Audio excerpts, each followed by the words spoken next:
Wait, did somebody tell you that viewer discretion isn't advised? No, they were dead wrong. Viewer discretion is advised. Oh yeah, for sure. Okay, cool. Enjoy. This episode of Hi and Hello is brought to you in part by me and your mom. You should call us more often. We miss you. Hey, we finally caved, so check us out on Twitter at Hi and Hello Podcasts. Dig it. Alright everyone, the baby downstairs just stopped crying, so that means it's time to start the show. We're at episode 10, we're 2,990 episodes away from 3,000, but we're gonna get there one day. Here we go. 3, 2, 1. What's up everybody, welcome to another episode of Hi and Hello.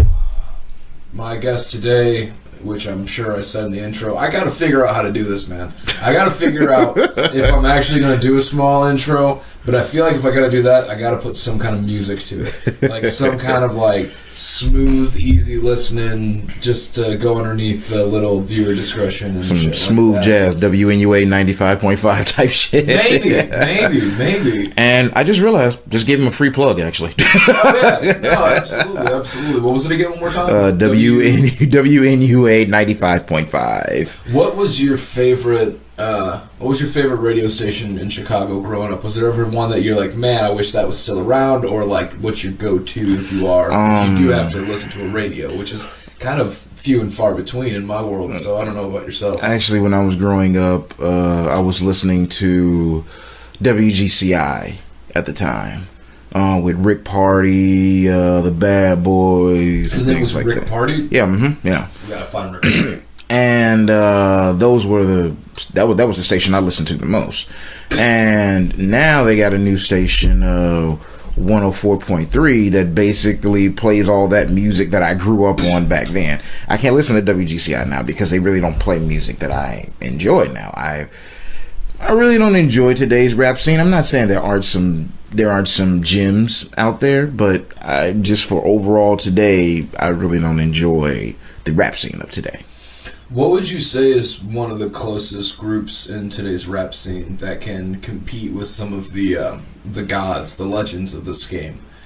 Is there any that have come up recently? The only group I can think of, honestly, these days is Migos. Honestly, okay, I keep this real. I'm not exactly a fan of Migos. I'm not gonna sit up here and pretend like I am. The only reason I know one of their songs is because it literally is a reference to Ric Flair, and it has Ric Flair in the video. Yeah, that's the only reason I know them too, man. It's Ric Flair. I swear to God. Other than that, I am not a fan of Migos. I'm not gonna sit up here and pretend like I am. Are they mumble rap? Like a tasteful mumble rap? I'll say that. I'll say that for me, at least. Like I said, at least in my opinion, you don't gotta like them. You don't have to like my opinion, but that's just me. I'm not exactly a fan of the Migos, but I would say they're borderline mumble rap, at least, because I just don't like the way the flow is broken up now these days. It used to be a smoother flow. Now it's say some words, stop, go and more and stop, and do and this and stop. It's that now, instead of it being instead of it being a smoother flow compared to what it was. I mean, go listen to A Tribe Called Quest. I mean, go listen to a Public Enemy. Go listen to De La Soul. And I mean, and I'm showing my age here, okay? Because I'm pretty sure most people listening to this will not have any clue who these people are. But just go listen to them. Go listen to them, check them out, and you'll be fairly surprised if you can at least see the influence that they had on the rap game. I mean, it's not that... And the thing is, I don't want anybody to think that just because I don't like the newer school of rap that I don't want these people to succeed. Because, hey, I'm like, hey, man, you got out of your neighborhood, you whatever, hey, you making your money for your family, be my guest. By all means, succeed. But, in the rap game, how you had everyone from Big Daddy Kane, and you had the 90s rap listening to them. They grew up on that. It again, it's about legacy, because if you put out trash, then the future's just going to remain trash because they have no one to be like the quality people to look up to and be like, oh my goodness, this person, just the lyrical skill, the flow, the this and this, and that's just what it is. It's about legacy in the end. I mean, hell, because eventually, I remember when rap came along, they originally thought they was just like, oh, it's a fad, it's a fad, and now it's the culture. Like, rap is no longer the underground. It is now the culture. It is now the most purchased music in all of the world. Do you think when the robots take over, that's going to be like techno and fucking EDM? Might be. Wouldn't that be weird? Maybe. Yeah. But I not to throw you off. It's just when you said that, and I really stopped to think about it. I was like, what other genres of music have been unclaimed by like a cultural revolution? And I was like, oh shit, it's gonna be robots. They're gonna be playing the dial-up ringtone thing. That shut that music off, you goddamn robots! Martha, they're doing it in the street.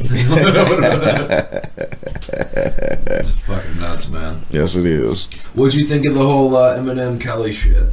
The feud after Kamikaze dropped. Oh, I enjoyed it. I enjoy a good rap beef. I really do. And the thing is, I actually listen to Rap Devil. Because, like I said, I enjoy a good rap beef. That's what rap is about. Rap is about battling. Hold on. I'm sorry. No, let me back up. Let me not say beef. Beef is on some, like when I see you in the street, I'm getting at your ass. Like, there is no talking. There is none of that. I'm getting at you. Battling is totally different. We gonna see who can out rap this. We're gonna see who can come up with the better, clever metaphors. And for me, I just enjoy that. I enjoy all of that. I enjoy these rap battles because they're good. I mean, that's what the culture thrives off of, is just good rap battles. Well, that's how a lot of the greats came out, too. Yeah. Was from, like, Rap Olympics and shit like that. Yeah. Really trying to hone in on their skills. And I mean, iron sharpens... Their rhymes and their metaphors as tight as humanly possible. Yeah. I mean, iron sharpens iron. I mean, it's just as simple as that. I mean, hey, you want to get better. Because, honestly, I tell people, I feel that I learn a lot more from losing. Even though technically, I like to say this, I don't lose because I learned something in defeat. So it's technically not a defeat because I am grabbing something out of it. When somebody comes along and they're better than you, then I'm actually looking at how did they get past this, and that lets me know that I now need to. That there's a weakness right there, so I now need to cover up that weakness, so I now need to do something about that weakness. That's just me. I'm always trying to learn, because when you win, you win. Hey, victory is always good, but you really can't learn that much from it, because you can't learn what's wrong in your strategy, what's good in your strategy, because you're just like, this works, so I'm gonna just stick to it until somebody comes along and knocks you off your ass, and you're like, oh, okay, well, I see that my left is weak instead of my right. I always went to my right. I always dealt with opponents who went to my right, and I was able to attack that. But this opponent went to my left. Oh, my left is weak. Okay, let me work on my left now. Let me work on my left so it becomes just as strong as my right. Right.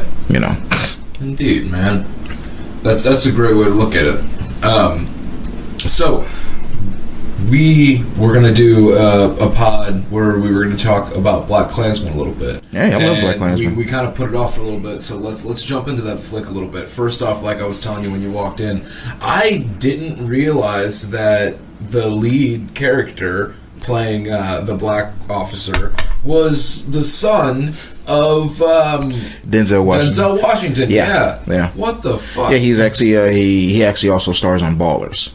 No shit. Yeah, he's on Ballers. I haven't seen that show yet. Yeah, I will say this: it's a great show. It really is. It's kind of in the a la vein of Entourage, except not. It's like Dwayne The Rock Johnson is playing this sports agent, and just like the things that he goes through, and like sorry. Scratch that. It's not a sports agent. It's like an accountant and all of that stuff. Oh, I thought he was the athlete in it. No, he wasn't. He wasn't. The backstory is he was an athlete and things like that. But he basically was trying to teach them how to deal with their money and things like that, how to be smart and how to invest their money. And it's just the hijinks that ensue in like Miami and things that he goes through trying to get these clients. And it's a really good show. I enjoyed it. I found myself. I was like, this is a really good comedy. And I don't know, it's just, I mean, like, I guess for everybody else who didn't grow up on WWE, it was crazy just to see, like, The Rock do a comedy. But I'm like, if you've ever watched WWE, you realize he was just hilarious. He was, like, one of the best on the mic. I'm like, how does this guy come up with these things? Right. But to go back with Black Klansman for a second, what was your expectation going into the flick? From here forward, guys, this is going to be spoilers on this movie. Spoiler alert! Spoiler alert! Go check out one of our other episodes, or skip ahead maybe X amount of minutes. I'll write it down on the bottom. So, what was your anticipation from trailer, and then the whole wait until you got to actually see it? Okay, I really didn't see that many trailers. I think I maybe saw one. That's about it. And they gave nothing away in the trailer. I agree. I was like one, and I was like, okay, that seems like an interesting story. Okay, I'll actually go see that. And it was good. I enjoyed it from beginning to end. It was really good. Like I said, I just enjoyed the hell out of it. I mean, it was really impactful. Some people say that, oh man, granted it was the 70s, and yeah, there was. Although, you know what, I will say this, the racial divide back then was a lot more seen. And it's funny because now we're coming to this, we're actually coming to a head again where there's this divide and it's being seen again. Because before it was hidden for quite some time, but now it's actually seen again. And that sounds crazy, but I would actually much rather, like, see who my enemy is than somebody, smiling in my face, and then turns out they totally hate my guts. And I tell you truthfully, no, they have every single right to hate my guts. You can hate me and you ain't gotta like me. You really don't. I don't give a damn if you like me or not. But at least have the courage to say it to my face and let me know. I don't give a care why you don't like me. That's your prerogative. But I prefer that over somebody who's smiling in my face and then all of a sudden they go behind closed doors and talk shit and whatever. That's just me though.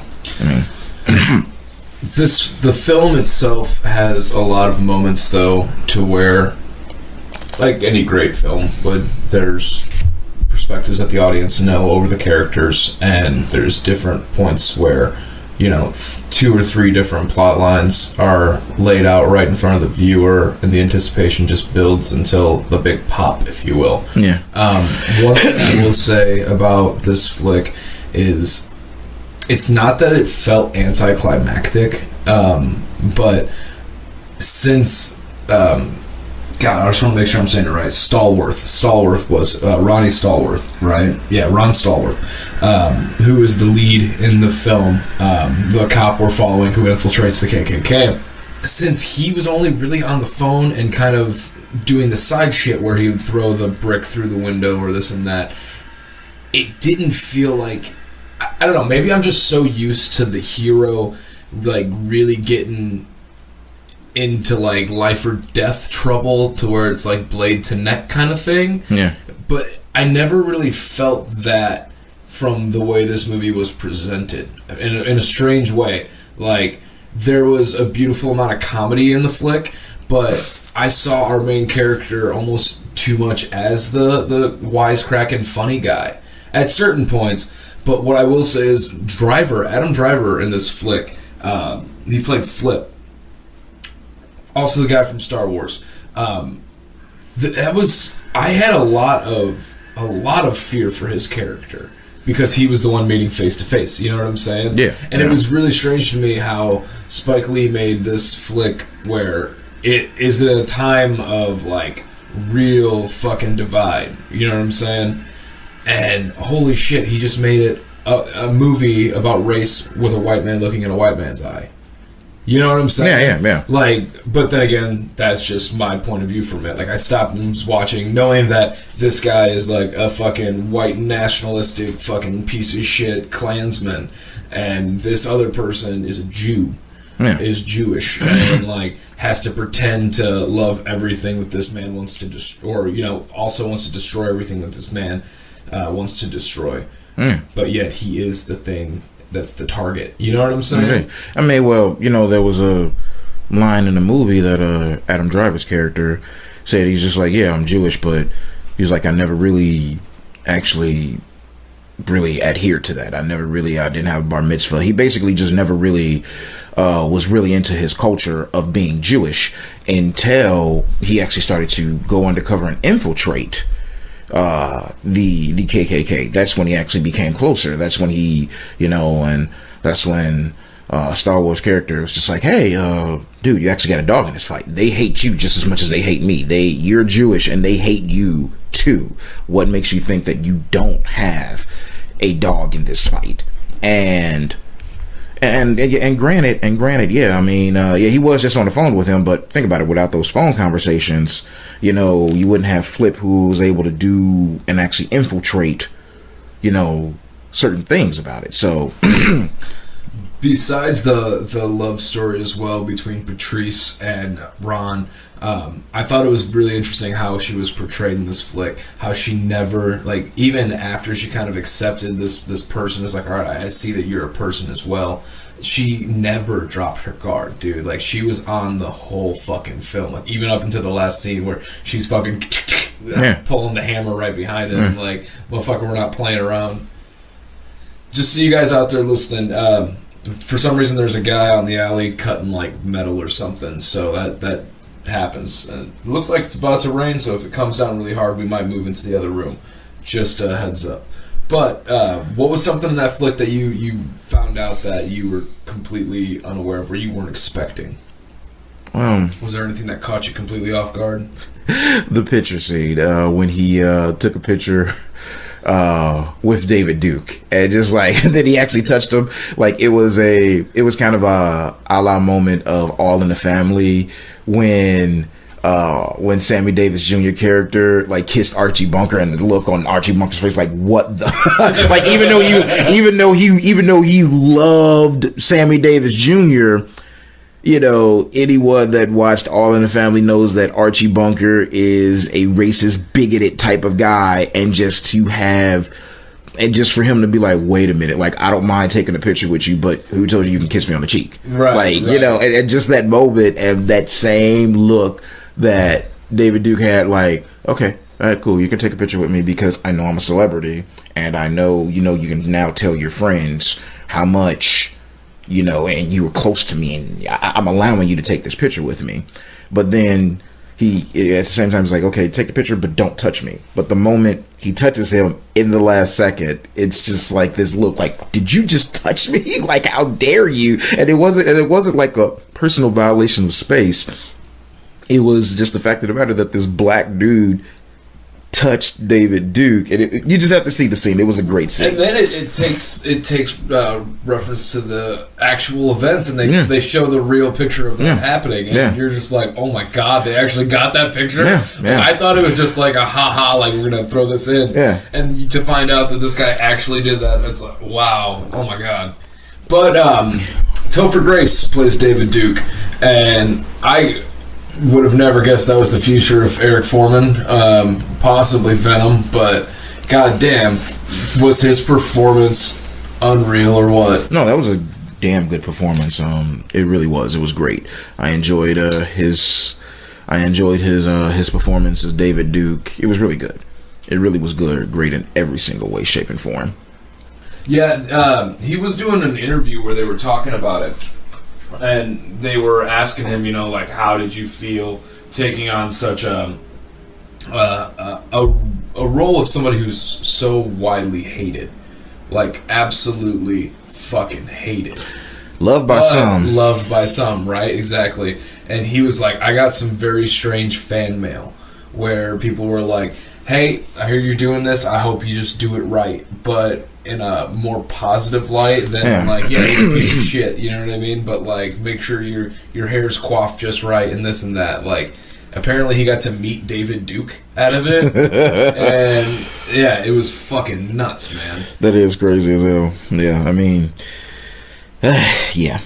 David Duke. I hate the fact that we even know that man's name. I really do. I hate the fact that he was in the fucking White House, dude. Like, Jesus Christ. I mean, because how many? Could you imagine how the outrage if Obama brought in like one of like the leaders of the Black Panthers or something?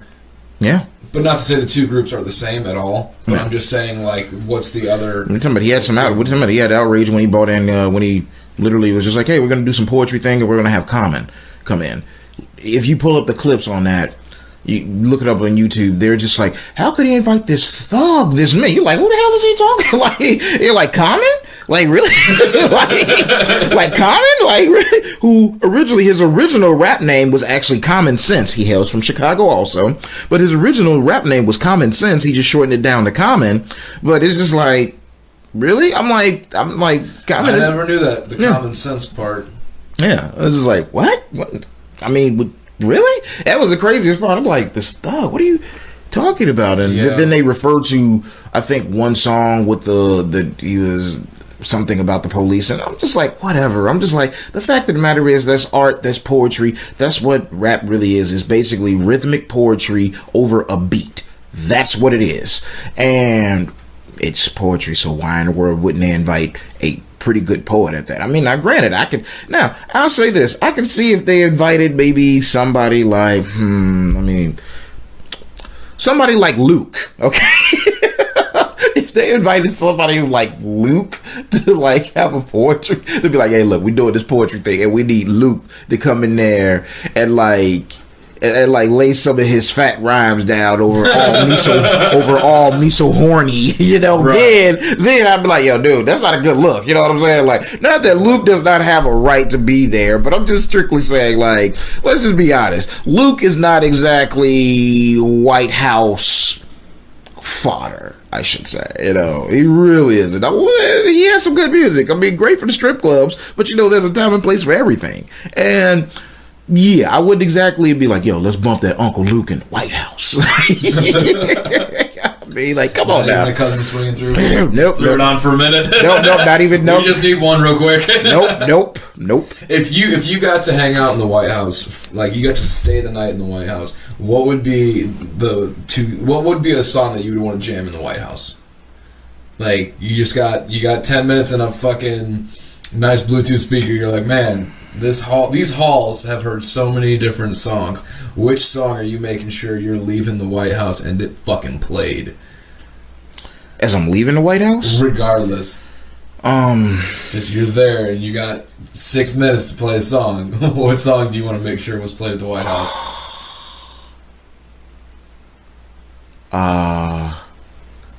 Killing in the Name of. That'd be fucking dope, dude. Killing in the Name of Rage Against the Machines. Yeah.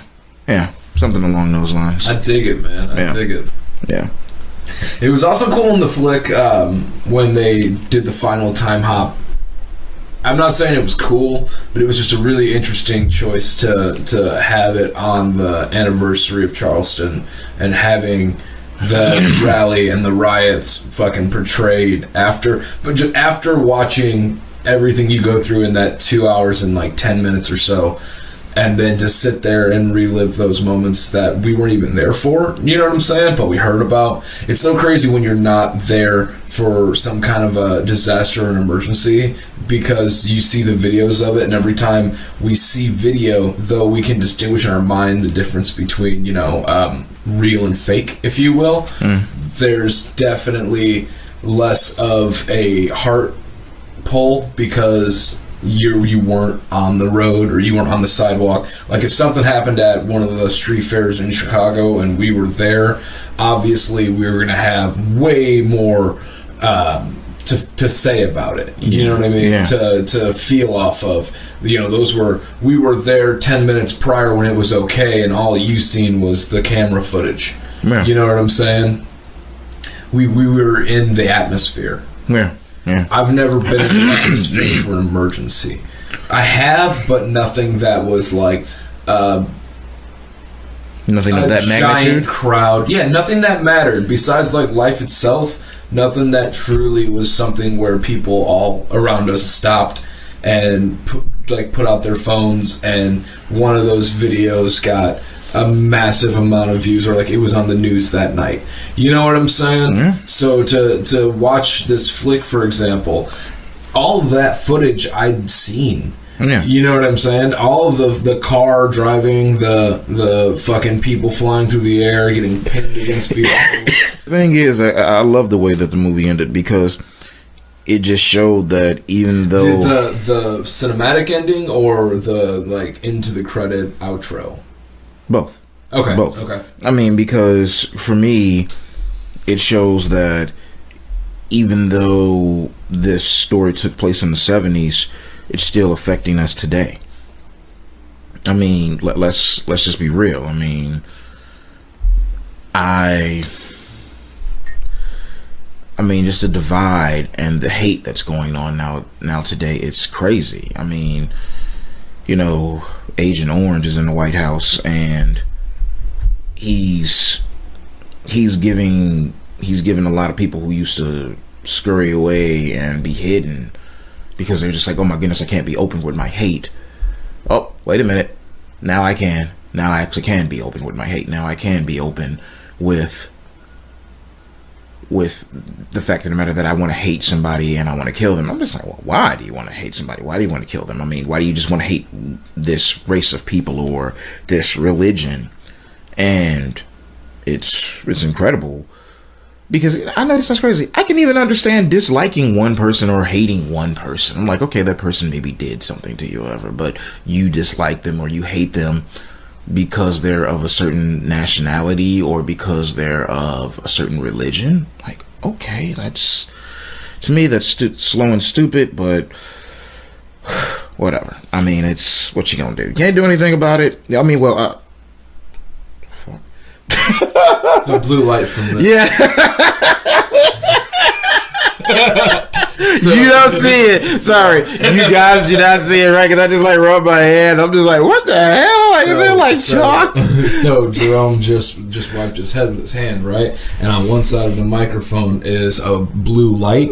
And so when he put his hand away from his head and looked down, he saw this like glowing blue black light feel on his skin and made no fucking sense to him. I was like, what the hell? But to bring it back, I get exactly what you're saying, man. Like, their hate doesn't make sense to me. Like, it really doesn't. I don't understand how hate can make sense to anybody. Like, unless somebody physically or emotionally wronged you to like your face, and or you found out about it and it was proved factual and you have a reason to like push yourself away from somebody, there is no fucking reason on God's green earth why you should be able to walk around and just see somebody and fucking attack at them. You know what I mean? Actually, okay. This brings me to a point. At least for somebody who's mentally stable enough to handle every day. I mean, because I gotta add that because there are people who genuinely just lead to violence on everything or lead to some form of hate, whether they have control over it or not. So I just gotta say, this leads me to I was thinking about something in my head. There's a show called The Gifted. It's a pretty good show, great show actually. It takes place in the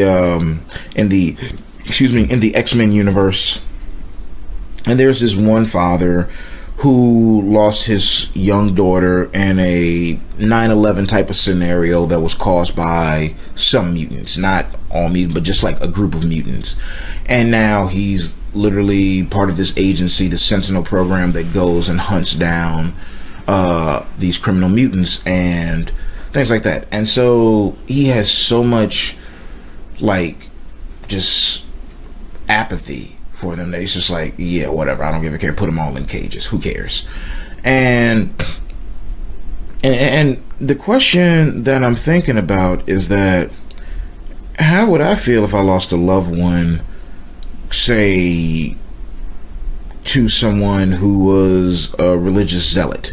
How would I feel? Would I then just look at everybody who's part of that religion like, you took my loved one from me? Now, I'm not saying that's a reason to hate at all. There really should be no reason to hate, but I'm not sure how I would feel, because of course I haven't been in that situation, but I found myself asking that question, like, how would I react? How would you respond? How would I respond or react to that? Would I be like, yeah, like, let's just say, man, even though this is never happened because it's pretty much goes against pretty much everything of their religion, of their belief system and all. But let's just say someone who's practicing Buddhism, who's a practitioner of the Buddhist religion. All right. Let's just say they decide to just take out a group or whatever. They do this terrorist act, right? Okay. How would I feel about Buddhists afterwards if a loved one of mine had died? I'm not sure how I would feel. I'm really not, because I'm like, oh, this sect, even though it was just these few people, they took my loved one from me. But I'm not sure how I would feel. I'm really not. I mean, would it give me the right to hate somebody? I'm not saying it would, but I guess if you ask someone, well, what did they ever do to you, and then they give me a legit answer like they took my mom, I'm like, oh, okay, then I can start working from the inner demons from there. You can actually be like, okay, well, it was this people, not this whole religion that did that. It was just that one little sect that did it, not the whole thing. So I guess once you learn the root of the hate, you can at least start healing from it. I guess that's what I'm trying to get at. But when you just obviously hate somebody just because you hate somebody, that's stupid as hell. But people are stupid, man. And that's just something we have to fucking agree on. Yeah. Because, man, I've met some idiots. I've met some real fucking knuckleheads, man. I'm related to some real fucking knuckleheads, dude. Like, I've found that knuckleheads are always around no matter where you go. Unfortunately, we have to coexist. Man. But at the same time, you know what was like one of the most gleaming beacons of hope, just in this, that this whole world will just work itself out and make sense. We were driving back from Missouri, I want to say it was. Missouri, and we're going down the highway, and we see this sign for this place called Boomland. And we were like, oh, Boomland. Actually, I know Boomland. Actually, I got some fireworks from there before. Okay. Yeah. So we're driving back and we see Boomland and we pull over. And at first we went in with this preconceived notion of like, this is going to be the most like middle of the boondocked pit kind of establishments. Let's go check this fucking place out, see what it's about. And so we walk in, and it looked like somebody stripped an old grocery store and just started putting fireworks everywhere. Yep. Like, you could literally open freezer doors, and like there would be an aisle of fireworks that you could walk down. It was insane. And but right when you go through the doors of Boomland, everyone at Boomland, and I hope this never gets back to them, but I don't think it will. At least that shift, right? It looked like the dude from Harold and Kumar Go to White Castle with like the stuff on like the fuck, what were they, like the warts and shit. Yeah. Not saying this dude was that guy and not trying to be a dick, but he had some warts, and like that's his hairstyle was the same. It was like light but long. You know what I'm saying? Yeah. And so we walked through the doors to the next establishment, and it was like this giant emporium of like giant paintings and statues of these like ripped African kings with like their Amazonian princess on their side, and like he's got a fucking dead jaguar over his shoulder, and she's got like the baby, like the prince of the family kind of thing. It was insane, dude. Like, it was fucking insane. It made no sense. Yeah. But like it was beautiful. Like, there was all these different like really like African tribesmen, kingsmen, like statues and all this fucking like real deep cuts. Yeah. Like, the only way I could describe it would be like if Norwegians had just a fucking Viking museum. Okay. Does that make sense? Yeah. Like the warrior of their continent, if you will. Yeah. And it was fucking unreal, because like you go through the doors of Boomland and you see what feels like if Walmart and those fucking side of the highway fireworks stands had a baby, and it was just a giant warehouse of rednecks barely lighting off fireworks. Everyone's cigarettes were lit, bro. It made no sense. It was so dangerous. Right, I'm saying I'm saying it just seemed dangerous. That's the one spot where you really should stand 15 feet from the door. Like, you can go in the back. You can go in the back of the establishment and just light off your fireworks. Like, you can buy whatever you want and just go light it off in the back. But why have that right next to the firework stand? You know what I'm saying? Okay. So then you go through the next door after you go through this hallmark of just.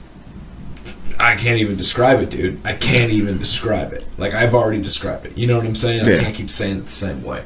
But there was like a Chinese restaurant, and I was like, what the fuck? There's like, this is working too. Like, everything, though, worked seamlessly. But it was like everybody had their own part of the building. You know what I'm saying? Yeah, I get what you mean, yeah. And everybody who could have gotten off that highway had some kind of representation. And it wasn't super stereotypical, though. Yeah. Because everybody was blending and fucking bleeding into the establishment together. So, though you were in this spot that seemed predominantly for one race of people, if you will, there was still tourists of all colors, sizes, ages, enjoying the whole establishment. Yeah. It was fucking wild, though, man. It was wild. Fun spot. If you ever get the chance, man, check out Boomland. They had like these little firecrackers you could get for like a penny. They had so many fireworks that you could literally just take like handfuls of these little like black cats, basically.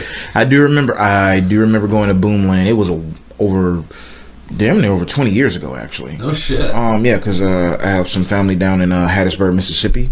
Okay. So we drove down there and we just kept on Boomland. And then finally, because when we drove back, same thing, Boomland. We was just like, let's check out this Boomland. And yeah, we went, we got a shit ton of fireworks and we brought that back and popped them all off. I was just like, cool. Man, it was cool. It was real fun, though. It was real fun. Did you ever get in trouble in Chicago for lighting off fireworks? No, it's crazy because... Do they care? I'll say this. I think that fireworks on the 4th of July in Chicago, the cops just kind of let it ride. I mean, they know it's illegal, but it's just one of those things. It's just like, okay, everybody's doing it pretty responsibly, and at the same time, then you got to find out where the source of it's too much for them, so they're just like, whatever. It's just kind of one of those things. It's like it's like toplessness in New Orleans during Mardi Gras. Yes, technically nudity is illegal in New Orleans, but the cops are just like, whatever. It's tradition. Hey, nobody's forcing the girl to take off their top. Nobody's forcing them. So if they want to do it, they can do it. Now it's totally different thing if they start doing the sexual act. But it's like, okay, cool. You want to flash? Cool. All right, I'm good with that. Like, so they just let that ride a little bit. It's just like one of those things. They're just like, we can't arrest everybody who shows their damn titties, so we're just gonna let it go. Like, you can't arrest everybody who decides to pop off some damn fireworks, so you'll just let it go. It's 4th of July. Calm down. Yeah, whatever. That's interesting. So, question. I was thinking about this last night. Have you gotten a chance to play the new Spider-Man game on PlayStation? Nope. Okay. I haven't either, but everyone's been telling me it's the absolute bee's knees. So, question. Who was your favorite Spider-Man? Now, this question can cover pretty much anything across the board, from who was your favorite actor who played Spider-Man, or if there's a favorite Spider-Man throughout the Spider-Verse that you draw to the most, like maybe Spider-Noir or Spider-Man 2099 let me or see. 3099, whatever it is. Yeah, it's 2099. 2099, that's what I thought. Is there okay, I would say that... Okay, so I liked... It's like I like a combination of them, because I do like Tobey Maguire. I like how he portrayed the character as a geek. Like, I believed he was a loser. He was a geek, because that's what Spider-Man is at his heart. Is geek who gets these powers, and the first thing he does is that, I want to be selfish with it. Okay, cool. I enjoyed that. I enjoyed Andrew Garfield's just his quips. I enjoyed his, because I'm like, you look at Spider-Man, that's what he is. He's You know, he has these funny moments. It's just like, what in the world? And honestly, I like Tom Holland just as far as the age goes and just things that he brings to the character, because I can totally see, you know, that Spider-Man would idolize somebody like the Avengers and Tony Stark, you know, just on even a technical level, because we do forget that Spider-Man does have genius intellect. He is pretty damn clever. You know, he is a very good science student. He's damn good at it. And why wouldn't he idolize somebody like Tony Stark, who literally created an arc reactor out of parts in a cave? He would idolize somebody like that. He would idolize a technical genius, and not only a technical genius, but a superhero, somebody who he wants to be and who he aspires to be. So, yeah, just for me, those three elements, you take those and put them in there and put them all together, you got the ultimate mashup of a Spider-Man. Man. I like that. There's been so many iterations of Spider-Man. I really enjoyed the Amazing Spider-Man cartoon. And really any Spider-Man cartoon, to be real with you. The animations were always really fucking on point for him. But there were certain shows that I just couldn't get into as well. Like, did you ever watch the Ninja Turtles? Were you all about the Ninja Turtles? Actually, I was back when I was a kid, and I'm talking about the original Teenage Mutant Ninja Turtles, like the original thing. Yeah, I really was into that. I really was. I was like, yo, this is good. Like, it was just me. Like, when I say I was a Turtle fan, I mean I was a Turtle fan. I still have the soundtracks to the movies, actually. No shit.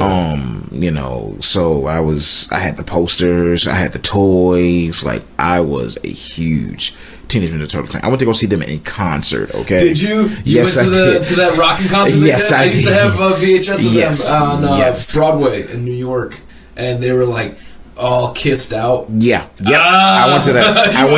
I went to that. I'm so fucking jelly, dude. That's awesome. I went to that. It was amazing. I mean, like, I look back on it fondly because my mom took me to go see that, and my grandmother bought me the tickets. I actually didn't know that my grandmother bought me the tickets. Wow, that's so sweet, man.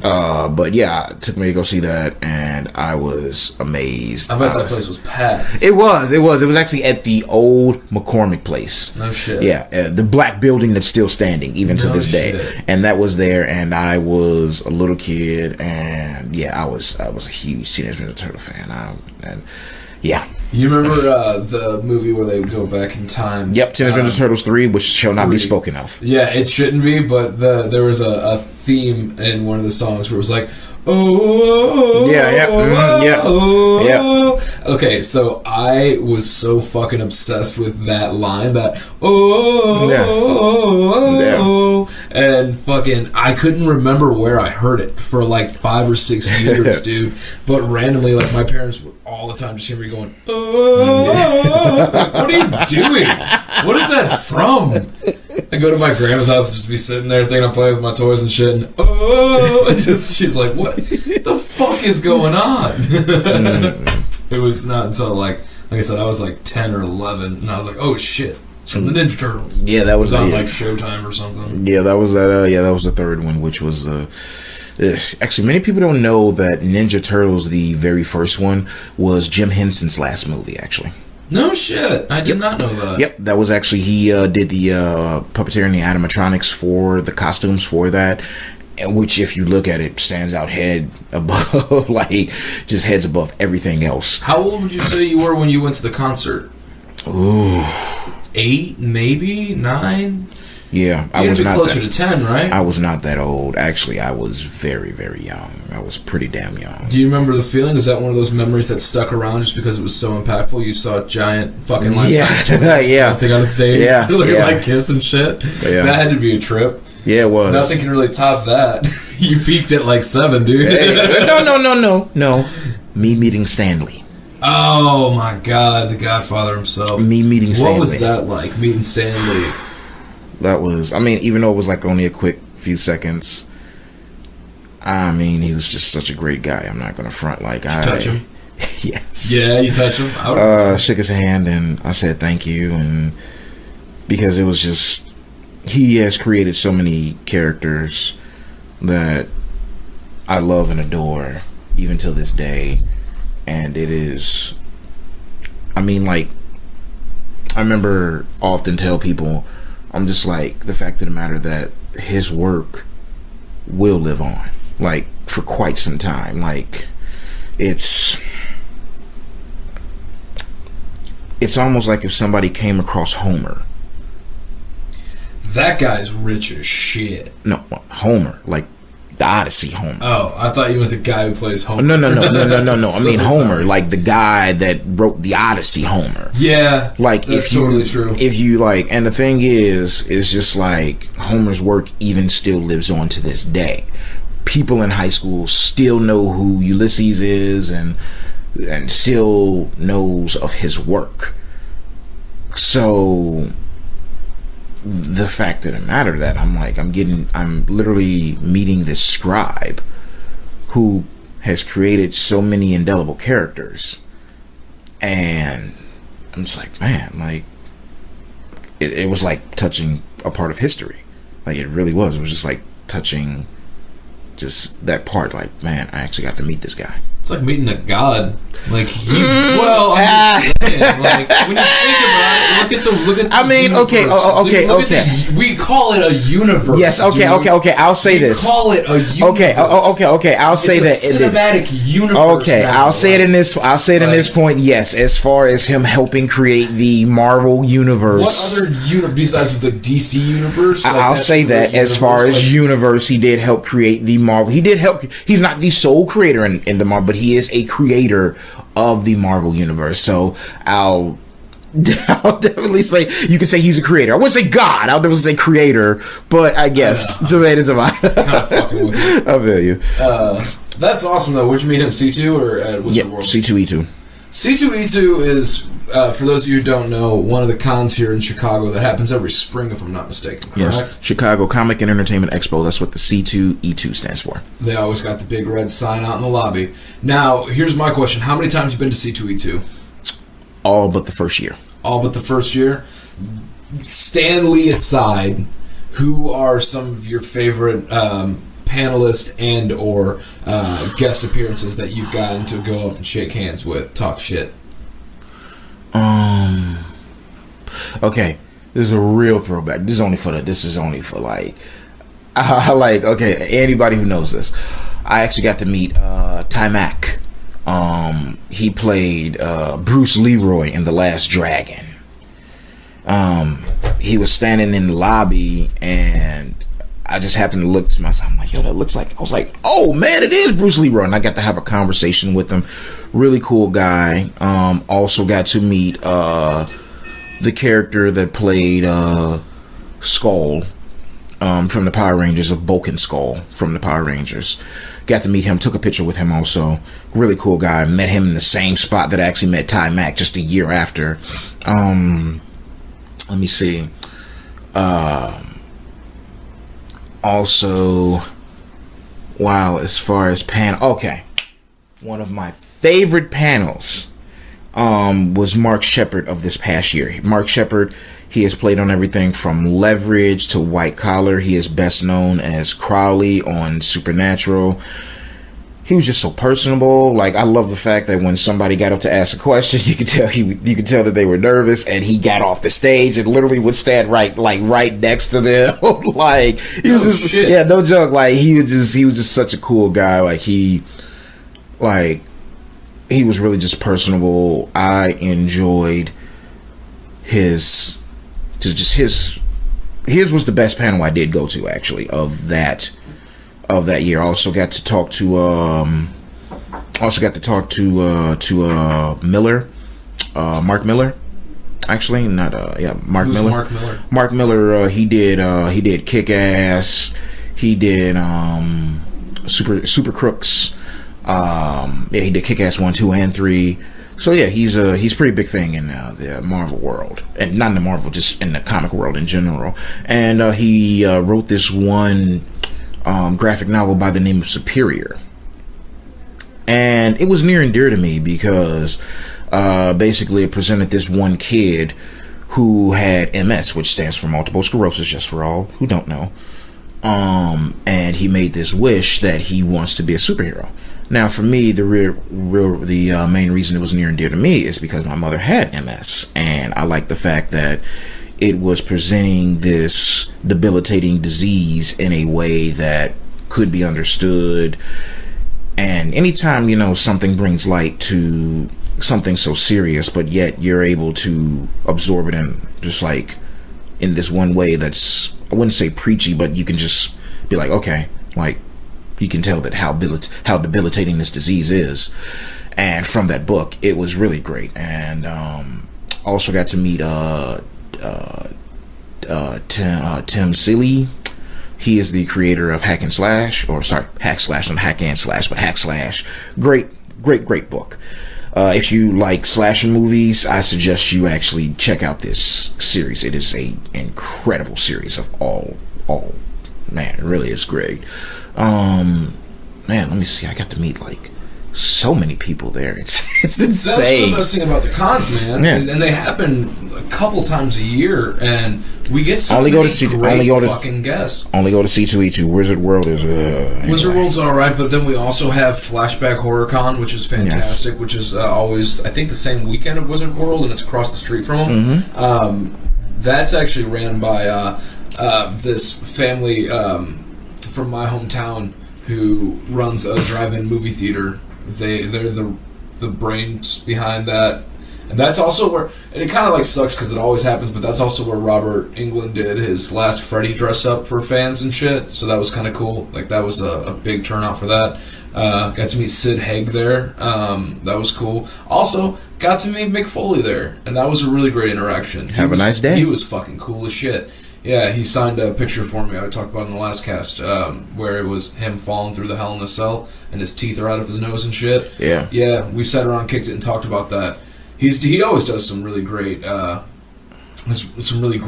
charity work. Like right now he's got one going where if he's auctioning off his referee shirt, his boots, and like full ring attires, and also the opportunity for him, he'll fly out to your house and kick it on the couch with you and watch any pay-per-view you want. And like, yeah, he's like, you buy the wings, I'll fly myself out, we'll fucking kick it with you and 10 of your friends can watch a pay-per-view with me. Like, that's fucking cool as shit. Oh, that's could you imagine how awesome that'd be? Man. But that's going right now for like $30,000, dude. It's at $30,000 or something like wow. that. Yeah, to have. I guess if it's for charity, yeah. I mean, there are people breaking out their pocketbooks. It'll probably be some fucking rich asshole. Yeah. But hey, if he's paying, cool. Yeah. Fucking do it, man. Because charity is always a great thing to give to. You know what I'm saying? Yeah. Okay. You know, speaking of the Marvel Cinematic Universe, shoot, I just thought about this. Okay, so I've been thinking, where can they go from Thanos? And I have an idea. Okay. I have an idea. The Beyonder. And here's the Beyonder is basically a godlike being who is the reason for the Secret Wars. The Secret Wars is an event that took place across the whole Marvel universe where he pitted the superheroes against the villains just to see who was going to win. Basically, it was all a game to him. You know, he kind of had like this childlike thing to him. So, I have a great idea. I think the way Avengers 4 should end, okay, is if, okay, so after the events take place or whatever, you have kind of like this magical bubble or something, right? And you zoom back and you just see this guy kind of tilt his head and he says, huh, I want to play. And then you just have it cut. That's the Beyonder. You're setting it up right there. So then after that, from over the next how many of the years they want to do this, you can now start setting it up to have heroes disappearing and then have the peak of the next big thing be Secret Wars. Well, I think Secret Wars is going to definitely play a part when we have to go into the whole Skrull and the Kree, isn't that what it is? Yeah. basically, once again, the spoilers out there if you don't know what the Secret Wars is. But it's been out since like '84, so fuck you. Yeah. You've had your time to learn. Don't jump on the bandwagon now. But with Secret Wars, it was. I think they're gonna bring it up when it comes to Captain America, or not Captain America. Sorry, Captain Marvel. Thank you. She's obviously punching that old lady in the face in the trailer. Yeah. So she's also part Kree, I think. Part Skrull. She's part Kree. She's part Kree. No, I don't know. Okay. Actually, sorry. I'm not going to sit up here and lie and say I'm the biggest, huge Captain Marvel fan. I think she gets her powers from a Kree, actually, along those lines. Like I said, because. Yeah, technically there's because technically it's Marvel. Yeah, it's Marvel who gives her powers, right? Kind of like a Green Lantern, like take the ring kind of thing. Yeah, it's a whole alien thing because technically there's three empires across the universe.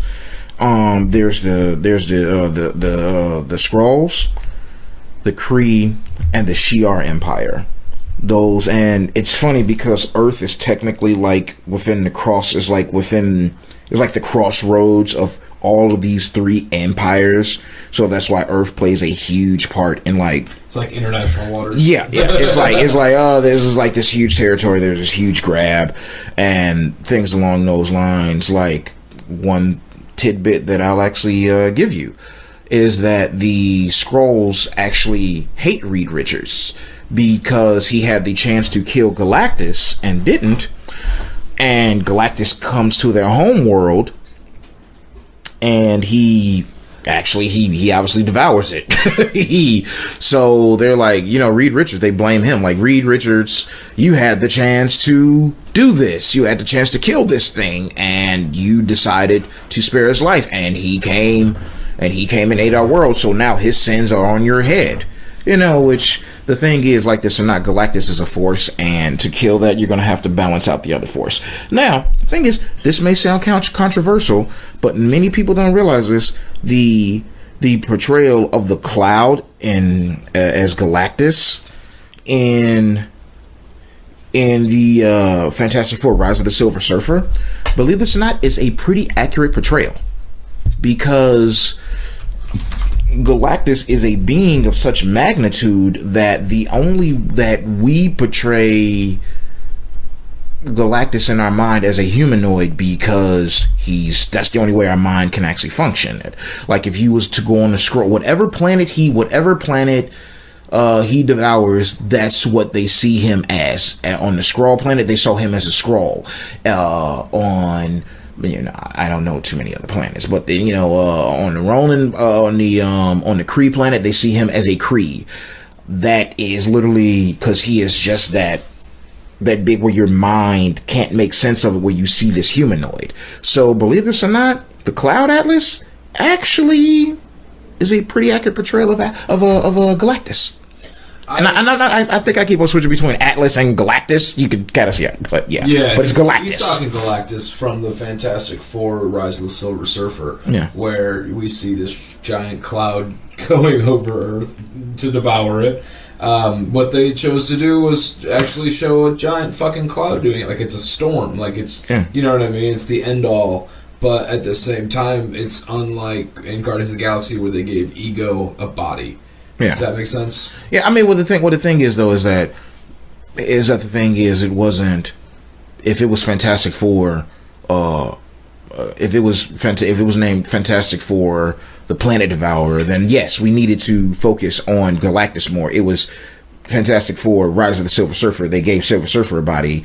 This one was, Guardians of the Galaxy Volume 2.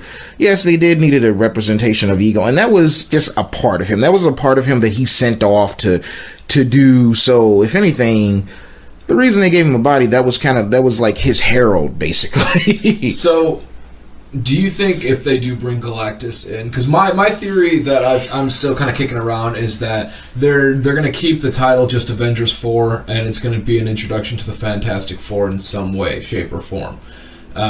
Whether like they find this professor named Reed Richards, and he's one of the smartest people in his field, and they just consult with him Like, it's right before he goes to space and, like, gets his powers and shit. You know what I'm saying?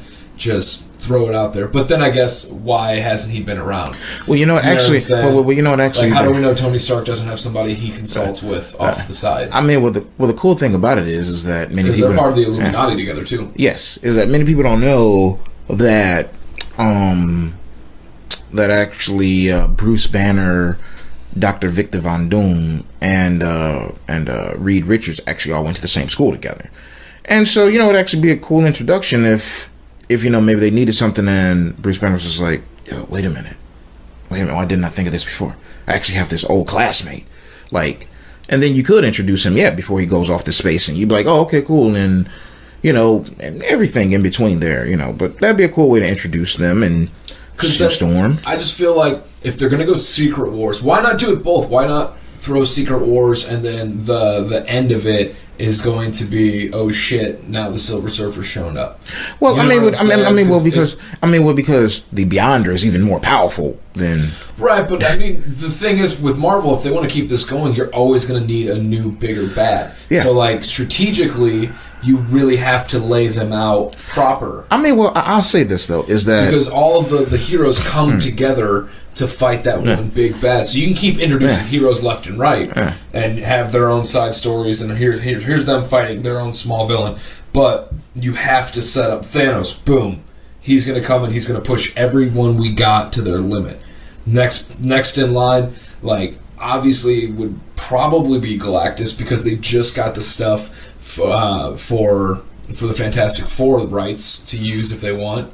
So actually, I'm not sure about that, because many people think that Fox have the rights. No, it's this. Fox are just distributors.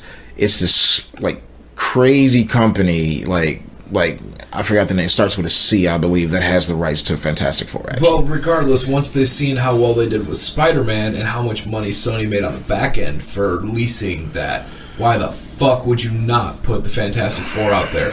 Why the fuck wouldn't you?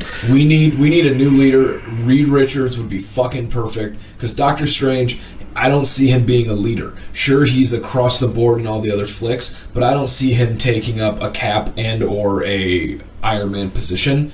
To be completely honest, I had this vision the other day, and I think I hope this happens, and I hope it doesn't at the same time. Okay. But, dude, I was fucking almost in tears when I thought of it, alright? What if, when in this next film, they do all this time travel shit, and the way of getting rid of Cap is they drop him off outside of his date with Peggy Carter, and like he finally gets his date. The one thing since the fucking beginning of this whole journey for Cap was like, that's the first thing he says when they're like, Cap, like, we gotta talk to you, and he's in like the middle of New York, and he's like, I had a date. You know what I mean? He's about to crash, and he's like, I'll see you Friday or whatever, and like crashes, freezes, wakes up like what, 90 years later or some shit, roughly. That's quite some time. Finds out chick's dead. Fucking no, she didn't die. But he like soon on. Yeah. He thought she was dead. Yeah. Sorry, old lady with Alzheimer's or dementia, I believe. Right. One of those debilitating brain diseases, unfortunately. I was watching one fan theory where they were saying that her niece was a clone, and I was like, get the fuck out of here. But then that stopped me, and I was talking to Justin. We were talking about if like he did get dropped back off, and the end credit scene was her being like, "My sister," and he's like, "I'm sorry," and like just throwing fucking pants, and it just sets up the whole idea that he's the dad of fucking Sharon Carter or whoever. But who was she? What was her name? I think that was like her granddaughter or something, aunt or great aunt or something. They were related like pretty damn close. It was crazy, something like that. Yeah, it was pretty fucking. I was like, huh? Okay, oh yeah, that would totally be crazy. Cap just out there getting his dick wet. Hey! He's a war hero. He deserves a little recreational time. He's good. Don't sweat it. But yeah, I'd like to see them go Secret Wars for it. That'd be kind of nice. But at the same time, like I said, Galactus is there, man. That'd be fucking fun. I'm curious of what they're going to do for the next Black Panther. Yeah, I am too. I'm very sure about that. Very, very, very curious about that because, I mean, okay. So I remember I was thinking about this. Everyone, because one thing I do have to agree with is that Black Panther was an incredible movie, but the coolest character on screen was never T'Challa. But I have a theory. I think this is why. Go for it. He was the coolest character on screen in Civil War. Like he seriously was. Anytime he was on screen, he was just like, dude. Like, and I totally believe he had his cool moments just then. This was more about, even though it was titled Black Panther, I almost felt like it should have been titled Wakanda. Yeah, I was because we needed to actually explore his country. We've never explored his country.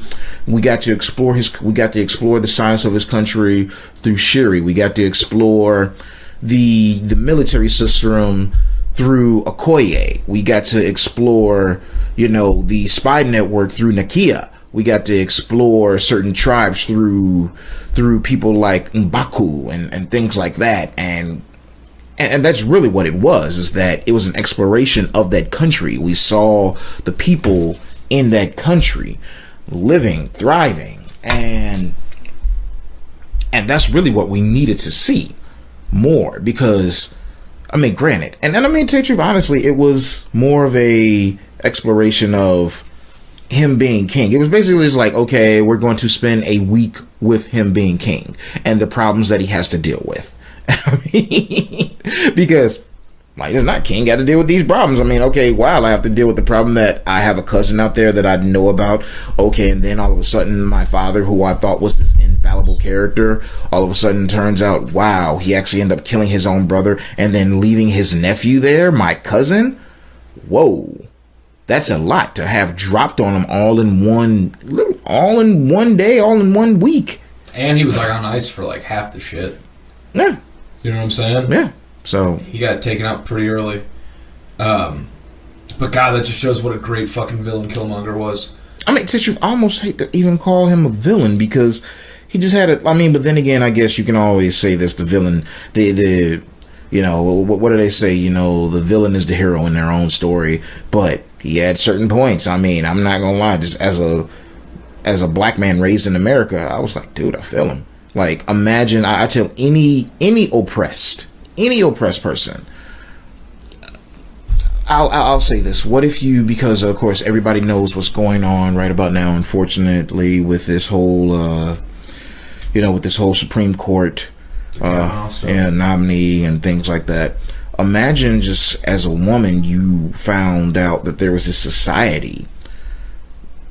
Let's just take the mascara, okay, which is the Amazonian paradise island where there was no worries. There were no worries of men aren't even allowed on that island. The moment they set foot on that island, they are killed. Okay, and where's this? What's it called? the mascara. The mascara. The mascara. Themyscira? Mm-hmm. It's the island that Wonder Woman hails from. And you have this island, and turns out that there is no oppression there of any female. Every single female is just there living in harmony, can do what they do. There is no pressure to have these beauty standards or anything like that. Oh yeah, and what he's talking about. This place is a DC. Yes. Place. Yeah, it's not. No. At first, I thought you said like no. In real life, I was like, "What the fuck? No. Where's this at?" Yeah, no. Just for anyone else who's kicking it and just laying back and listening. Yeah. It's a place in the DC universe. But just imagine that, and then all of a sudden, you're just like, wait a minute, there was this place, and then you saw all of this suffering that we were going through, and you didn't decide to help, and you didn't decide to reach out and help us. And they're claiming, well, no, we have this sisterhood that's only us. And you're just like, wait a minute, aren't I a part of this sisterhood? And they're like, well, no, only these people are a part of this sisterhood. You'd feel some type of way. You'd be like, what the like, no. No, I want to be no, what the hell? No, you saw us suffering and then you sat up there and you just did nothing about it. You did absolutely nothing. You saw the suffering and you did nothing. There is a saying that it is not the evil man that you have to worry about. It is the indifference of good man that is truly evil. Okay? Basically saying that yes, evil man will be evil, but the good man that's just like, hey, if it's not happening to me or somebody that I know, I don't care. And essentially that's what Wakanda was originally in the beginning of the movie, is that, okay, dude, it's happening outside our borders, so we don't care. We don't care that they look like us. We don't care any of that. If they're not us, so we don't care. And that's what Killmonger was upset about. So I can actually definitely understand it. Was he a little murdery? He was a little murdery. But hey, I remember a friend of mine by the name of Joe, he said, revolutions aren't created by shaking hands, they're created by cutting off hands. Yeah. I mean, because like this or not, hell, the reason we got America is because they was wanting to shake hands. They was like, all right, no, man, we got to cut off some hands right about now. Y'all ain't taking this seriously. Right. We want our independence. And that's just what it is. I mean, the fact of the matter that I felt Killmonger on the whole thing. I felt him because it was just like, dude, like I'm there with you. I couldn't imagine how I felt if I found this society. And actually I'm thinking about what would be a really cool crossover, and it ain't even really a crossover, right? But what I want Luke Cage to come to Wakanda. I think It's never happened? No, I mean, well, maybe in the comic, sure, maybe in the comic books it has. I'm just saying in the movie, I think it would be great to. I mean, because he's just like, because right about now, you clearly see he's not exactly the most trusting of the cops. I mean, he just got burned by the system. I mean, granted, he's been cleared now, but he's been burned by the system. And it's just like, I mean, imagine that. And one thing I would really love, if Valkyrie, who was in Thor Ragnarok, what if she became part of the Dora Milaje? That would be interesting. That would be fun. That would be. That's what I'm saying. Like, I'm just like, because think about it. I mean, it has been confirmed that her and Krug, I believe, were actually spared. And well, the thing is there's also a lot of film theories going around about this, that it's that there was a secondary ship that Thanos only got to half of the Asgardians, and the other half of the Asgardians are on some kind of stowaway with the real Bruce Banner and Valkyrie and the real Bruce Banner, the two aliens. Yes, the real Bruce Banner, because that's not Hulk, man. That's Loki. I'm fucking joining Team Loki on this. That's Loki. There's too much pointing to it to not be Loki. There's way too much pointing to Bruce Banner being Loki. Think about it, man. Fucking think about it. Okay, perfect example. All right, when Thor Ragnarok. I was Hulk for how many years? You were Hulk for like 3 years, man. I don't remember a thing. We were in a fight? Yeah. Did I win? No. Well, that doesn't sound right. He has no fucking memory. So why the fuck does he go and get sent through the portal by Heimdall and get dropped onto Earth? He's still green, breathing heavily, and he goes, Thanos is coming, in the fucking Hulk voice. Nothing's gonna scare Hulk enough to fucking remember your name. Think about it, man. No. I mean, hold on. Hold on. it. But this is a different relationship then. I mean, look, I'm thinking about. It was like 2 days. I'm thinking about it. But again, the reason Hulk isn't scared, they actually, the Russo brothers actually said this. Hulk isn't scared. It isn't that. I mean, because I'm not gonna lie. Sometime a good ass whooping will have you sit your ass down and be like, you know what? I was wrong. Let me just sit back for a little bit. But what ends up happening, is that Hulk is just tired of cleaning up Bruce Banner's mess. He's just like, dude, you're basically just using me. You're using me. That's all you use me for. Yeah, but that's also the survival of Hulk as well. You know what I'm saying? Yeah, he's still. But, and here's another thing, though. Here's another thing for a second. When you're watching it, and go home watch it again, I'm sure you got the Blu-ray. Yeah. Okay? When Thanos is throwing fucking bows with Hulk, his power ring isn't lighting up. Yeah. It's not purple. No, that isn't. No. It's not purple. No, it isn't. No. So I'm telling you, that's because fucking Loki don't know what he's doing in the Hulk's body, man. I'm telling you. That's why he was getting his ass kicked. Nah, I just think this is. I mean, I'm sorry. Look, the fact of the matter. Remember when he's like, "Remember the attack in New York, Tony? That was Thanos." Here's the thing: Thanos doesn't say shit about attack in New York. He doesn't say shit about it. Loki was hired by Thanos to go and take care of that. So who else would know that but Loki and Thanos? No. Also, you got to remember Tony Stark. Remember, Thanos has been in my head for the past 6 years. But he's never said that. He actually did. He actually in a little bit later. He's like, "What's say his name again? Thanos." And he's fucking bad. He's on his way. Like, he's remembering this so much, but he was the Hulk fighting. No. We never see him. No. Actually, the thing is, during the attack on New York, he actually does remember. This is not when the bad relationship starts to take place. It starts to take place after the Age of Ultron. That's when he became the Hulk for 2 years. We was like, wait a minute, what? Right, but even before that, like, he loses his shit and he wakes up naked somewhere, and he realized, like, oh fuck, it happened again. You know what I mean? Like, it's always been the thing. He's never like, oh, I remember when I was the Hulk and I was fighting against this guy and fucking this giant dog came and bit me. I don't know, man. I really want to hope that it's Loki. I want to hope it's Loki. Nah, I mean, tell you the truth, look, as much as I like Loki, and it'd be a great redeeming arc for him, I felt he had the arc. I felt he had the redeeming arc. Just the moment he was, Loki of the Bifrost, and he's like, yeah, but then the moment he just got quiet, like Son of Odin, like, that was him, like, being like, okay, I am now also an Asgardian. I am now actually this. I am now that. Like, to me, that was his redeeming arc. Him willing to die just to actually save his people and his brother. Because the moment he, like, and you go back and you have this, then you see this shocked look of Thanos when he's just like, give me the Tesseract or else I'm going to kill Thor. And Loki's like, go ahead. And he's like, whoa, like, you're actually let your brother die. Okay, cool. And he's steady killing him, except killing him. He is. He's killing him slowly. He's killing him slowly. He's slowly killing him slowly, And he's just like, whoa, okay, you know what? I thought I wanted the death of my brother, but seeing him like this, no, I don't. I mean, so look, I'm sorry. Just the fact that I just let that be the end of Loki, because he went out like a G on top. Although it would be a great surprise to be like, holy, it would be. Yeah. I'm not saying it wouldn't be. It would be like, oh my god. But no, it's. But here's another question. Here's another question. All right, hear me out here.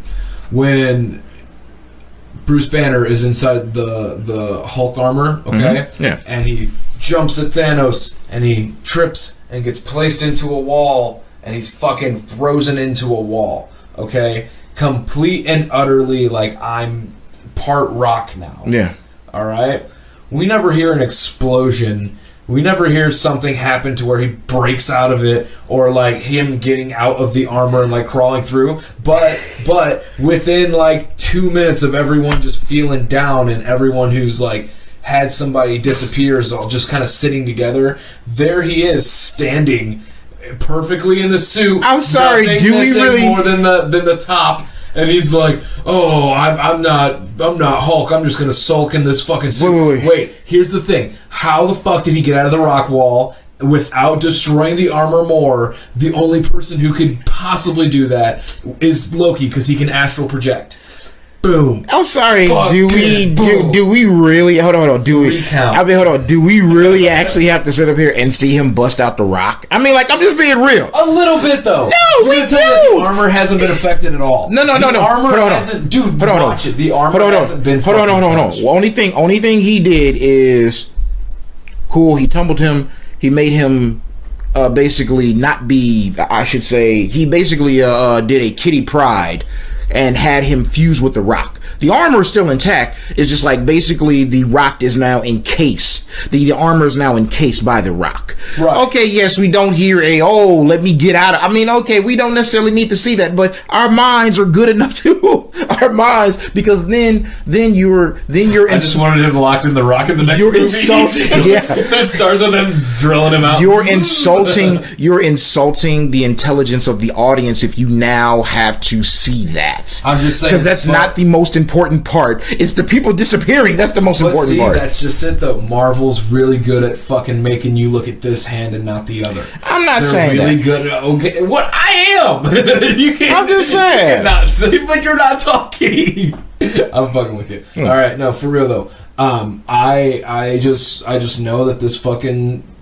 We've watched 19 or 20 of these movies by now, you know what I'm saying? Yeah. 19 if you don't count the other Hulks. Fucking, there's been a lot of times where they're like, you weren't looking over here because we didn't want to show you what was happening over here. Yeah. You know what I'm saying? So with that being said, that's why I think when they go back in time or they use BARF, the BARF technology to relive New York, okay, I think that's what it's going to be. I think they're going to fucking put on these goddamn goggles and go back to their old consciousness and kind of re-look around. It might not be quantum realm time travel like they're trying to set up.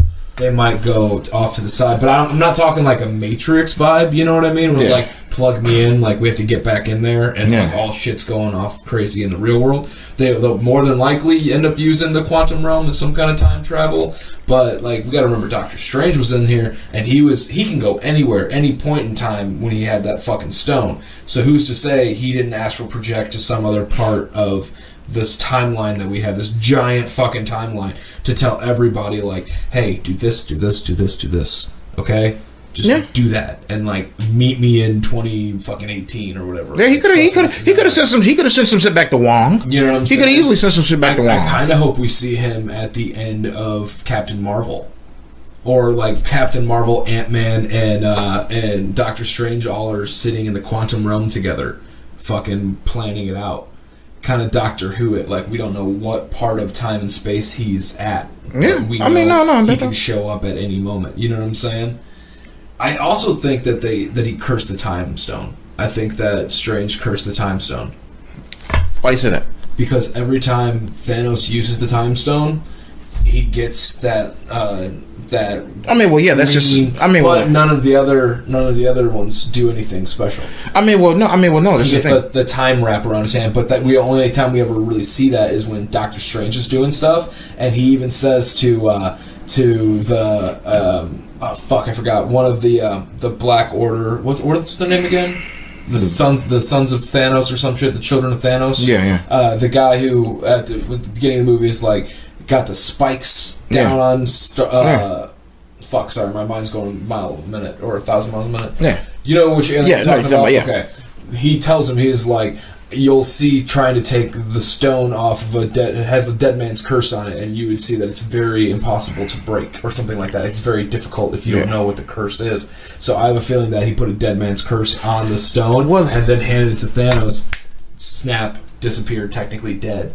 So now that the stone is cursed, that could be why when he used all of them together, that's why it fucking it was like an extra life basically. The stone or the gauntlet took the hit, saved Thanos. Well, you know, it could have been cursed to kill him. Well, you know, that would fucking suck if that was the one way. Well, you know what? I'll say this. I think that the reason the gauntlet was destroyed after the snap was because you're literally using technically all the power stones of creation at one time. And like that or not, that takes a toll on everything. It's kind of like an overload, because I mean, like you and me, but like, okay, it's like, okay, you maybe can't use your air conditioner or blow dryer or something all at once without blowing a fuse, because then your fuse box is like, whoa, that's an overload. I'm going to automatically click off. Then I need you to reset me. So I think that's maybe what that was. It was an overload, like, whoa, okay, I didn't expect you to use all of these at one time. Right. The gauntlet, you can totally tell, okay, because he can use certain stones at a certain time, but just like all 6 of them at once, whoa, overload. Like, the glove was like, dude, I'm designed to hold all 6 of them, but you want to use all 6 of them at once? Okay, we can do that. Just realize you're gonna blow your wad. I mean, so I think that's what that was. There are a lot of theories on why it happened. I mean, there's another theory that's just super outlandish, but it made me fucking smile a little bit. So it's the idea that Tony Stark is going around getting his own stones through time and trying to make his own gauntlet and getting ready for the battle, basically. But they end up, at the end of the day, giving it to Professor Hulk, and it's just Hulk and Bruce Banner fucking figure out their shit. Everything's good. And sure enough, like, he wields the gauntlet. But I think that's going to be kind of like a first try kind of thing. Like, I know... Do you think they're going to do a time hop? I'm not sure. I can't wait to see it. It's definitely going to be interesting. Like, it's only like less than 8 months away, right? Like, it's not that it's not far very away. long. It's like June of next year, right? Yeah. It's not very far. Oh my god, dude! It's not very far at all. And August is already over, so that means a lot of the major cons are kind of wrapped for the year. We didn't get a trailer, dude. We didn't even get a teaser for this motherfucker. And I'm okay with that. I am too, in a weird way. I'm very okay with that. Something I was thinking about while we were talking about where they could go with Black Panther 2, by the way. I kind of want them to introduce Atlantis. The Marvel Universe. Atlantis is not a... Well... I know it's not doesn't have anything to do with Black Panther. No. I'm just saying, like, Atlantis is DC. I thought there's also an Atlantis in Marvel. There could be. I don't think so. There is a Namor who's basically Aquaman in a way. But yeah, like I said, yeah, I'm not sure. I mean, there could be. I mean, because there are just certain things that are just... Homo mermanus they're just the population, or is the people, the mermaids. There are just certain things that are intellectual property. Like, there's a Zeus in both universes. Because, again, obviously there's just certain intellectual properties that you're just like, well, nobody has reign over this, and you can't stop me from using this. So yeah, I mean, that would be interesting though. You know, 2 kings facing off, Namor and T'Challa. I mean, although, like, they actually did have a storyline where Doctor Doom infiltrated Wakanda, and that's actually very interesting also, because many people forget that Doctor Doom is the ruler over Latveria, and I mean, he's more of a dictator, I should say, than a ruler of Latveria. It's such a fucking shame that all these contracts are about to be up for some of these actors on Marvel's end, but at the same time, dude, what the fuck's happening over at DC? Now they lost Superman and Batman. Like, the tides are really fucking pretty rough over there, man. It's choppy water. Well, that's because again, they had no plan. They didn't have a plan. Marvel went in with a plan. I mean, did they know that Iron Man was going to be successful?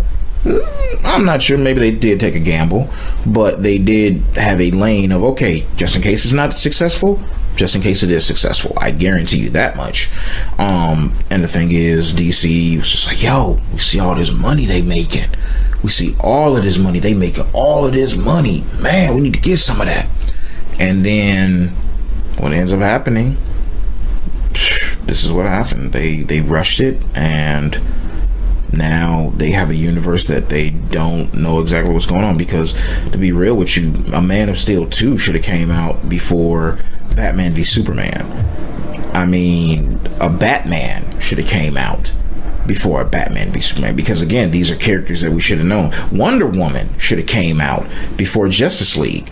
A Cyborg, a Flash, this all should have came out before Justice League. Because literally, I had a friend of mine, I have no desire to see Justice League. It just did not look good to me. I was like, no, I'm good. It wasn't as good as it could have been.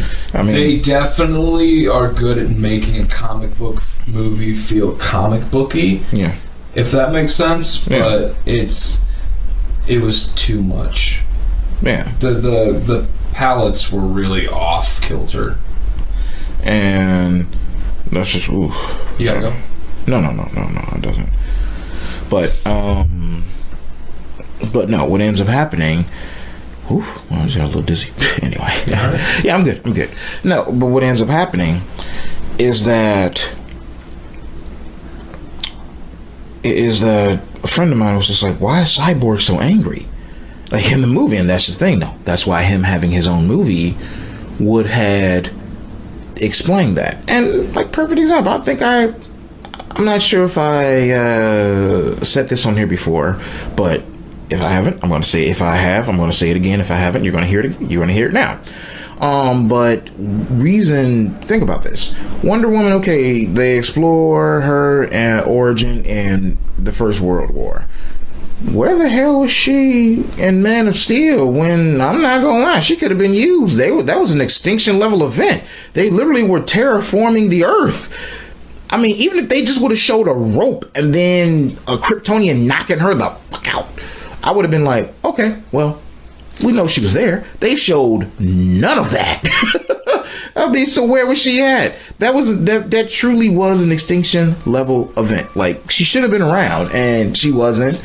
But she came around when somebody was trying to harm Bruce Wayne. And I'm just like, really? Like, okay, so it just, I don't know, it just blew my mind. She likes them humans, man.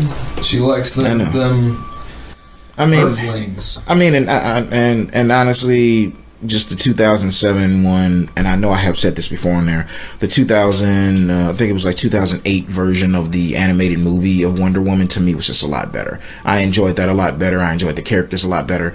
It was just great to me compared to the other stuff. So I think when it comes to where Wonder Woman was during the New York, or not, yeah, it was New York, Metropolis attack. Metropolis attack. I really wish they would have just shown that in some version of her flick. Like, that's where we bring up on her. Everyone just keeps making fucking origin movies. Yeah. And it's like, that's why Spider-Man Homecoming was great. Yeah. It was fantastic. Why? Yep. Because we didn't watch Uncle Ben die. We didn't see him fucking look at his glasses and take them off and be like, wow, my sight has improved. Yeah, true. And shit like that. Nope. He's Peter Parker. He's in high school. He's Spider-Man. Go. You know what I mean? They just fucking jumped to it. So I would have really liked it if it was just like, Gal Gadot is Wonder Woman. She's been doing this since fucking fuck all ever. Even showing her at the beginning, like, because the thing is, there's no like serum. You know what I mean? Yeah. Like, I get setting up the background of like where she's from and like giving her like a huge like patriotism in a sense. Yeah. But like, I don't know, man. It's just, it felt too much like Captain America, the first Avenger. No, I agree. It did. It was just like, this is a huge copy of this, basically. Yeah, it was a big copy paste. But that's why I'm kind of worried about fucking Shazam. Well, actually, Shazam looks good. Shazam looks weird because it seems like Shazam is basically a kid character that doesn't take itself too seriously. It's like, dude, I got these superpowers. This is how a kid would act. And I'm just like, this actually makes a ton of sense. Shazam, from the trailers I've seen, I actually want to see Shazam. I really do. But do you think they're going to try making it too homecoming-y? I would actually be okay with that because, again, if it's like he's going to the school dance or some shit and he's got to go be a superhero. Yeah. To me, I enjoy that. That actually would work. Although, yeah. Well, guys, this was fun. Jerome, thanks for swinging back around, man. Oh, you're welcome, Always man. a pleasure. Anything you want to say to wrap it up? Are you good? We kind of just said it all, I feel like, for this time at least. No, man. Actually, tell you the truth, nothing. Although, next movie I can't wait to see, Creed 2. Yeah, we should go catch that together. I'm real excited about that one. Yeah. They got some crazy shit. He's all out in the fucking desert somewhere, getting a fucking medicine ball slammed on his ribs by I almost said Rambo. Well, it is the same person that played Rambo. Slamming him with a medicine ball. Yeah. Yeah, let's, I wonder if he's gonna win. Yeah, I mean, I don't know. I mean, I think it'd be a good thing to win, or they would deal with the character arc. I mean, you literally beat the guy's son who killed your father. That's good. So, I mean, look, I actually want to see that. So, yeah. But look, let's wrap it up. Cool. All right, man. Everyone out there, be good, be safe, be kind to each other. We'll catch up with you later. Holla. Deuces. And that's the show, everybody. Thanks again. We reached double digits. Let's see how it goes. 90 episodes away from triple digits? We'll be there in no time. If you get the chance, any of your online retail shops, just use the promo code hi and hello, and it will get you not a goddamn thing. But maybe one day. Alright, love you guys. Deuces.